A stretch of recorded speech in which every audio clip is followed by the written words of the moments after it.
Ulikayo mu kumulamu ogwo mawulire amalala abasiraamu basabidde okwegatta balwanire emaali yaabwe basobole okukuuma n'okutwala obusiraamu mu maaso. Entande ne basubiriddwa Sheikh Mugenyi mu kusaala Juma ku muzikiti gwa Kabuliiti e Nalukolongo.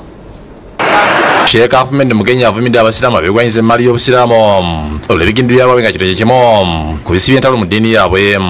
Abadde akulembedde n'okusaala Juma ku muzikiti gwa Kabuliiti e Nalukolongo akubiriza abasiraamu okukola emirimu gya Allah asobole okubasimba n'enjana.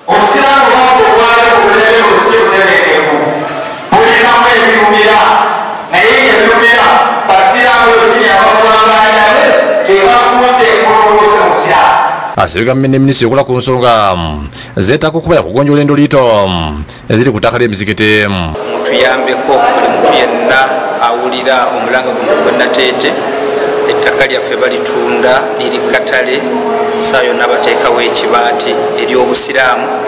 Ettaka lyokka litusigazza mu Kampala, so tusaba gavumenti yaffe eya Uganda naddala ministers b'ettaka, minisita Nabakooba, minisita Mayanja. Nnamateeka Obedi Sefumana yasaba abasiraamu okubeera omu basobole okutaasa emaali yaabwe.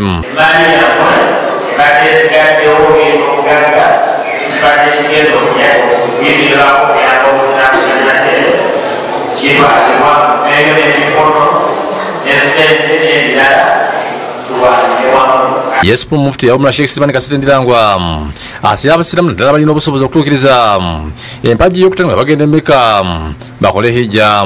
Abadde Kirimya Masaka mu ddwa y'okwebaliza ku Allah olw'okusomesa Hajji Abdu Wahabu Mujunu okugenda Mecca okukola hijja. Kaaba ennyumba esinga okuweebwa ekitiibwa wansi w'enjuba, teri nnyumba eweebwa ekitiibwa nga Kaaba.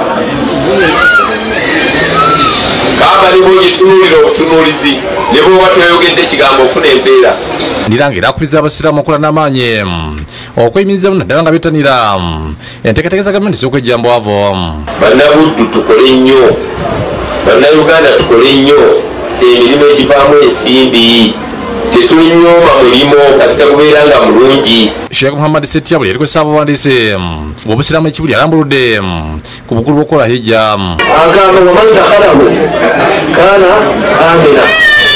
Omuntu ayingira mu kifo ekyo aba ateredde awunye. So sikuba na ssente nnyingi, siba ku mutima ebannira nsasudde ebisiiti nga ziwera bwe ngenda singa kunfuna yange naye Allah yakkiriza n'etuukiriza ne bankulembera. Mwogere Sheikh Ndirangwa yeetabye ne mudduwa empeerero ya Hajati Sulaibatu weebaliza Allah okumusobozesa okukola hijja.